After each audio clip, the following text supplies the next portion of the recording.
എല്ലാവർക്കും ഐശ്വര്യത്തിൻ്റെ ഹാപ്പി വിഷു ആശംസകൾ. നമ്മളിപ്പോൾ ഉള്ളത് miracle shelter home charitable ഫൗണ്ടേഷനിലാണ്.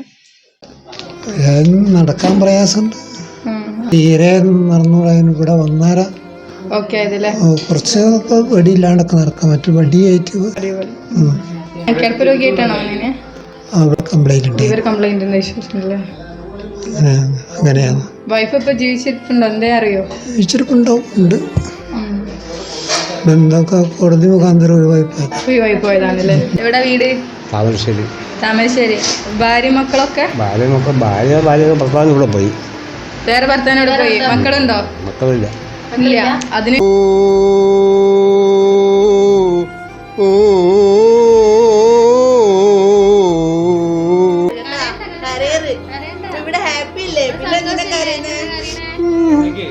Sugar വന്നിട്ട് 4 വർഷം മുന്നേ മുറിച്ചു മാറ്റി.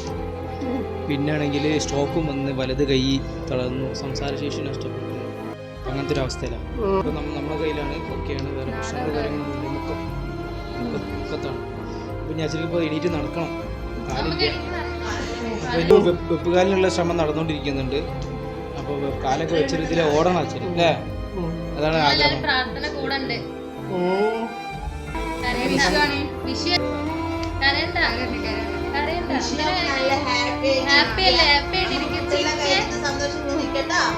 ഒന്ന് ചിരിക്കാ, ഒന്ന് ചിരിക്ക്. ഹാപ്പി വിഷു.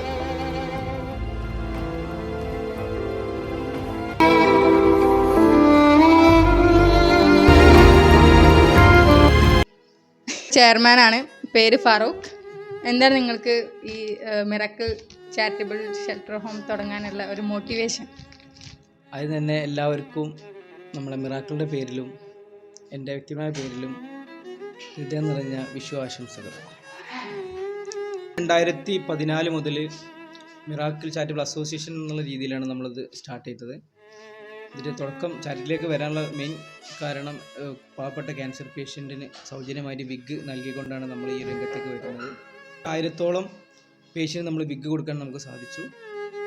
പിന്നെ വിഗ് കൊടുക്കാൻ പോകുന്ന പല വീടുകളിലും വിഗിന് കൂടെ തന്നെ മരുന്നിനും ഒക്കെ സാമ്പത്തികമായിട്ട് പ്രയാസം അനുഭവിക്കുന്ന ഇത് നമ്മൾ ശ്രദ്ധപ്പെട്ട അടിസ്ഥാനത്തിൽ നമ്മൾ സമൂഹത്തിൽ നിന്ന് തന്നെ ഈ മരുന്നിനും ഭക്ഷണത്തിനും ഒക്കെ നമ്മൾ സ്പോൺസർമാരെ കണ്ടെത്തി അവരിലേക്ക് ഭക്ഷണവും മറ്റു കാര്യങ്ങളൊക്കെ എത്തിച്ചു കൊടുത്തു. അങ്ങനെ ഈ ഭക്ഷണ കാര്യങ്ങളും ഭക്ഷണ കിറ്റുകളൊക്കെ ആയിട്ടൊക്കെ നമ്മൾ എത്തിച്ചു.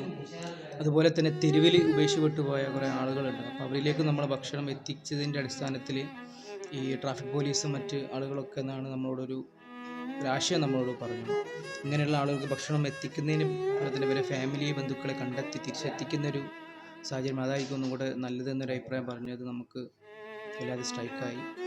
അപ്പോൾ നമ്മൾ ആ ആശയത്തിലേക്ക് നമ്മൾ എത്തി.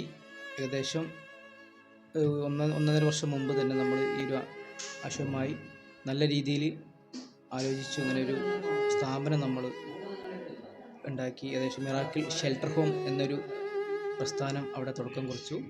അപ്പോൾ ഇതൊരു ഓൾഡ് ഏജ് ഹോം അല്ല, ഒരു ഷെൽട്ടർ ഹോമാണ്. അതായത് ഇവിടെ എത്തുന്ന ആൾക്കാരെ അവരെ ഫാമിലിയിലേക്ക് എത്തിക്കണ വരെ ഉള്ള എല്ലാ കാര്യങ്ങളും. അതെ, തീർച്ചയായിട്ടും. കാരണം തെരുവിൽ നിന്ന് നമ്മളെ സ്ഥാപനത്തിലേക്ക് എത്തി വലിയ ചികിത്സയും കാര്യങ്ങളൊക്കെ നടത്തി ഇവരെ ബന്ധുക്കളെ മക്കളെ ജീവനോട് ഇന്ത്യയിൽ എവിടെയെങ്കിലും ഉണ്ടെങ്കിൽ അവരെ കണ്ടെത്തി തിരിച്ചെത്തിക്കുക എന്നുള്ള ഉദ്ദേശത്തോടെ വൃദ്ധസദനം എന്ന ആശയം ഇല്ലാതിരിക്കാൻ വേണ്ടി പ്രവർത്തിക്കുന്ന ഒരു ചെറുപ്പക്കാരുടെ കൂട്ടായ്മയാണ് മിറാക്കിൾ ഷെൽട്ടർ ഹോം. അങ്ങനെ ഇവിടെ എത്ര ആൾക്കാർ പോയിട്ടുണ്ട്? ഇവിടെ നമ്മൾ ഈ 1 വർഷം കൊണ്ട് നമുക്ക് ഏകദേശം 20ഓളം പേരെ കിട്ടിയതിൽ അതിൽ 12 പേരും നമ്മൾ ഫാമിലിയിൽ എത്തിച്ചിട്ടുണ്ട്. അതിൽ 3 പേര് 8 മാസത്തോളം നമ്മൾ കൂടെ ഉണ്ടായിരുന്ന ഒരു വാസു എന്ന പേര് പറയുന്ന ഒരാൾ നമ്മൾ ഫാമിലിയുമായി സംസാരിച്ച് അവർ 2 ദിവസം കൊണ്ട് തന്നെ അദ്ദേഹത്തെ കൊണ്ടുപോകുന്ന സാഹചര്യത്തിലേക്ക് എത്തിയിട്ടുണ്ട്. മറ്റൊരു കാര്യം, നമ്മളിവിടെ കൂടുതലും കിടപ്പ് രോഗികളാണ്. എല്ലാ സ്ഥാപനങ്ങളിലും സ്വന്തം കാര്യം ചെയ്യാൻ പറ്റുന്ന ആളുകളെ ഏറ്റെടുക്കുമ്പോൾ നമ്മൾ കിടപ്പ് രോഗികളായ ആളുകളെയാണ് നമ്മൾ വീഡിയോയിൽ കണ്ടതൊക്കെ മനസ്സിലാവും. കാലിൽ കമ്പിട്ടോലും സ്വന്തമായി ബാത്റൂമിൽ പോകാൻ പോലും ബുദ്ധിമുട്ടുന്ന കാലില്ലാത്ത ആൾക്കാരൊക്കെ ഇനിയും ഏകദേശം 8 പേരോളം ഇനി വരാനാണ്. മെഡിക്കൽ കോളേജിൽ നിന്ന് ഡിസ്ചാർജ് കഴിഞ്ഞാൽ വരും ദിവസങ്ങളിൽ വരുമെന്ന് പ്രതീക്ഷിക്കുന്നു. ഇപ്പോഴും ഉണ്ട് നമ്മളെ ഷെൽട്ടർ ഹോമിലേക്ക് വരാൻ കാത്തിരിക്കുന്ന ആരാരുമില്ലാത്ത കിടപ്പ് രോഗികളായ ആൾക്കാർ. അവർക്ക് എന്നും മിറാക്കിൾ ഷെൽട്ടർ ഹോം ഒരു ആശ്രമം തന്നെ ആയിരിക്കും.